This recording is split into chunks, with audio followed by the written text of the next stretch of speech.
Last year, I got to experience one of the most exciting movies out there, and that was Wicked, based on the hit musical of the same name.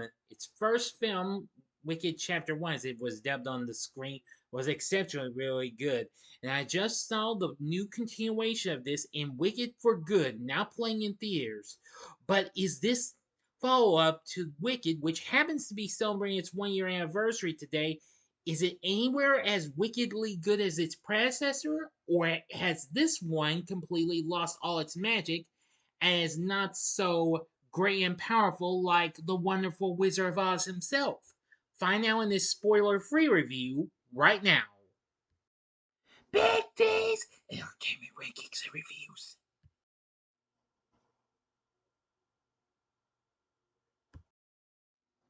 So, greetings, my fellow YouTubers, and welcome again to Big D's Entertainment Rankings and Reviews. I'm the Big D, and this time around, I bring to you a spoiler free review of the 2025 musical fantasy flick Wicked for Good, also known as Wicked Part 2 or Chapter 2. Released by Universal, directed by John M. Chu, written by Winnie Holzman and Dana Fox.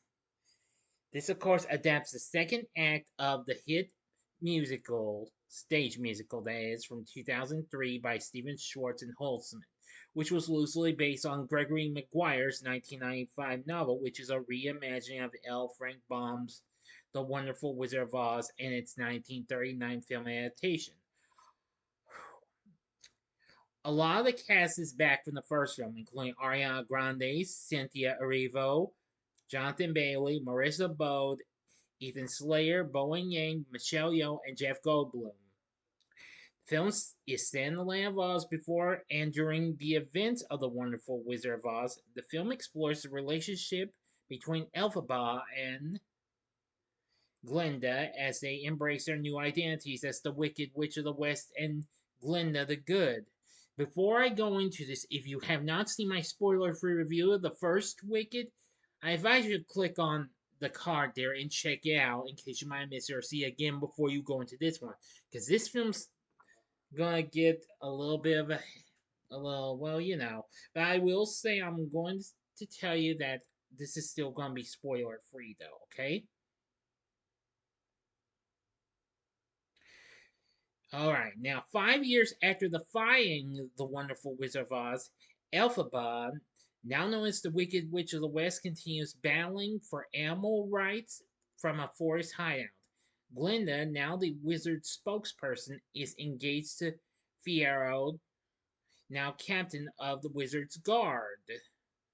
As Oz celebrates the grand opening of the new, not factory type new, of the Yellow Brick Road, Fiyero reveals he's attempting to locate Elphaba, though Glinda insists Elphaba does not want to be found. So, and later she encounters some animals, including her former caretaker, Dulcibert, leaving Oz and encourages them to fight against the wizard. And then soon the cowardly lion dissuades them, exposing Elphaba as the reason for the wizard's flying monkey spies. Elphaba visits her sister Nessarose, who has inherited their father's governorship of Munchkinland. To prevent Bok from abandoning her, Nessa has prohibited the Munchkins to travel. Well, but then soon things take a little turn for the worse, though. Even when Elphaba enchants Nessa's shoes and giving her flight abilities, Bok is convinced Nessa no longer needs him as he's seeking Glinda's affection tries to leave. But I'm not telling you what happens afterwards. You're just going to have to see the movie. Sorry. Anyway, now for my thoughts on the film, I'd say I actually liked it. It was almost as good as its predecessor, but kind of, if you saw my out theory reaction, but it misses by that much, which that's kind of a bit of a downside. Although the film's a little more shorter than the first one, it's like about a half hour less the than the first one. However, unfortunately, unlike its predecessor, It's been getting mixed reviews, which I don't know why it's been getting that, because it was because at Rotten Tomatoes it has it at 70%, which is way off from the 88% its predecessor has, saying taking one last lap down the yellow brick road, this film's darker tone and unhurried pacing sometimes gets in the way. Well, yes, this does have some unhurried pacing and what have you, but I do feel like the darker tone is fine and what have you, but it is kind of, well, yeah, it kind of does have a little bit of issue with the darker tone, but they say it sometimes gets in the way. But this epic conclusion ultimately brings Elphaba and Glinda's story home in rousing fashion. Metacritic has a score of 58, but however, while despite its left critics cold, I've seen it's close to about somewhere close to 97% or 96%. Last time I checked on Rotten Tomatoes on their popcorn meter. Cinema Score gave us an A, while those surveyed by PostTrack gave it a 92% overall positive score, with 82% saying they would definitely recommend it. Early reactions for the film deemed it superior to the first film and the second act of the stage musical, with Chu's direction and the performances of Erivo and Grande lauded.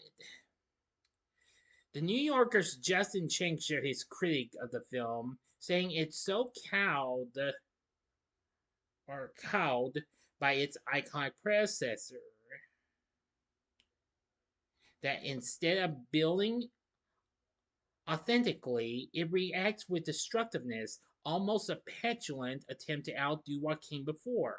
The Irish Times, well, Donald Clark didn't seem to be too thrilled, giving this 2 out of 5, saying that if you bought the first film's brash visual aesthetic, the result of a giant toddler vomiting candy floss all over Disney World, then you will be relieved to discover it has got no less stomach unsettling.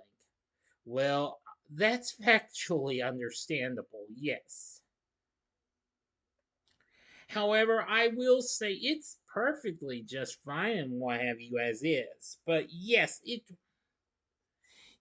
is factually does have its some flaws and what have you. Yes, I will say the darker tone is fine in some parts, but however, it does. I feel like the unhurried pacing is kind of a bit of a slight issue as well.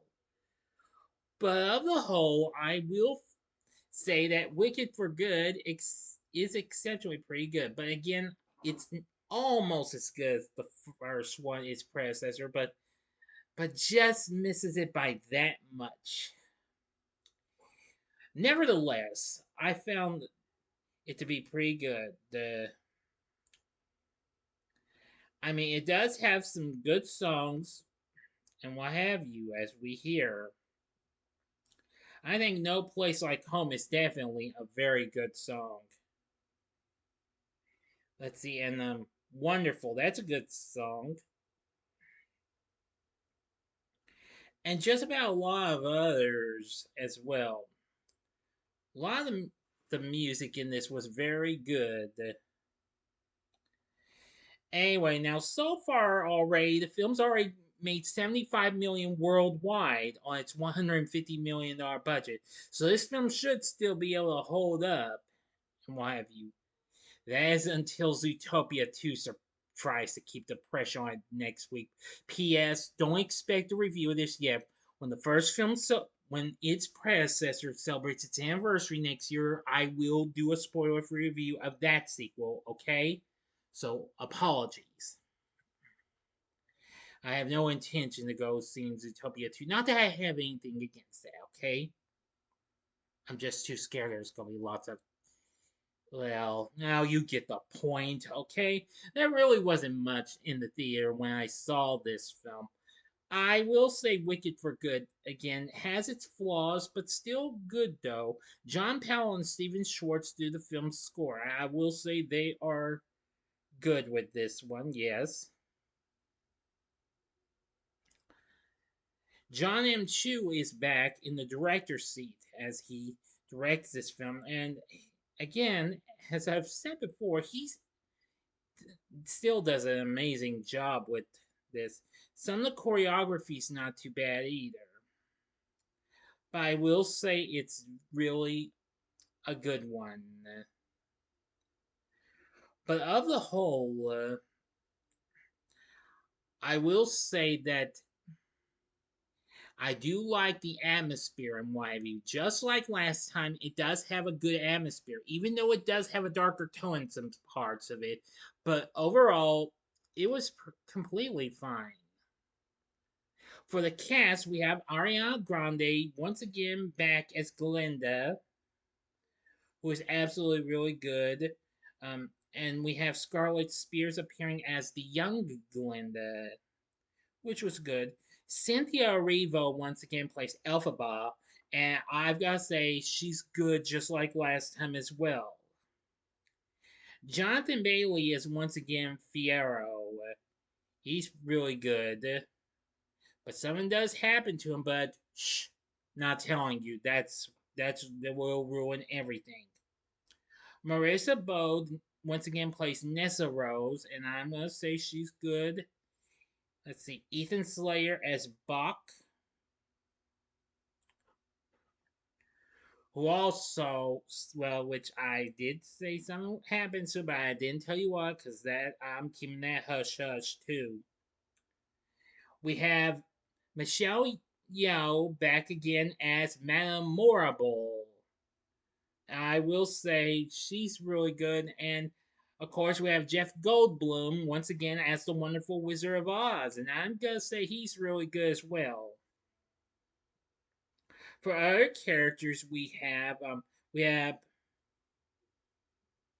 let's see. There's some others we saw back again. We have Bowen Yang as Fanny and Bronwyn James as Shen Shen, two college friend, two college friends of Glinda's who are now her assistants. We have Coleman Domingo, who we just more recently saw in the the Rain Man remake a week ago, as the voice of the Cowardly Lion. And Sharon D. Clark voices Dulcibert. Yes, very good. We also have D. Bradley Baker voicing the leader of the Winged Monkeys, Chistery. So you got to admit the characters are pretty good. But anyway, I really think Wicked for Good might be slightly misunderstood for obvious reasons. But like I said, while it's almost as good as the original in ways, but misses it by that much. Again, I don't mean to sound like a broken record, but it does have its flaws. But of the whole, I found it to be pretty good, and I trust this will still do well for Universal and become a big hit. I can see it's already opened up with some bigger ones than any other film we've gotten this past year, surpassing even Superman and Fantastic Four First Steps. So this could be the next big thing. But they're saying it's probably going to be on par to open with a strong opening to possibly become the next big top movie of the year. But I'm going to say it's very unlikely it will, because you are aware that a Minecraft movie is still the top film of this big opener of this year. Yes. But anyway, I think Wicked for Good, it's not too bad. Go see it. If you've seen the first one already, you should see this one as well. Hmm? All right, so, but with its flaws, it's still pretty good. All right, for my score, I'm going to give Wicked for Good 4.5 stars. On a scale of 1 to 10, I give it a 9.5. Yes, as I've said, misses it by that much, so henceforth I didn't give it a 10 with 5 stars. Sorry. But like I said, while it has its issues and flaws and what have you, I was going to give it a 10, but I've come to realize it does have a few flaws, as I've said already. So what did you think of Wicked for Good? Let me know in the comments section below. If you like this video, click the like button, subscribe, and be a part of the Big D Nation. Continue to help support my channel, and you know the rest. Join me next time when I bring to you a spoiler-free review of The Family Plan 2, another recent sequel. Well, maybe not a recent sequel, but a brand new one. So if you like this, check out my reviews. Check out these other films direct from the Land of Oz. In the upper left-hand corner is my re-review of the classic itself, The Wizard of Oz from 1939. Or go to the upper right-hand corner and see my review of the underrated 80s film Return to Oz. Or if you like another little something from John M. Chu, you can check out my spoiler-free review of another musical he tackled a few years back, and that was In the Heights. And the bottom right-hand corner is the button you can click to subscribe if you like rankings and reviews on movies, TV, music, video games, etc. Then I'm your guy. Thanks for watching. Until next time, I'm the Big D saying see ya.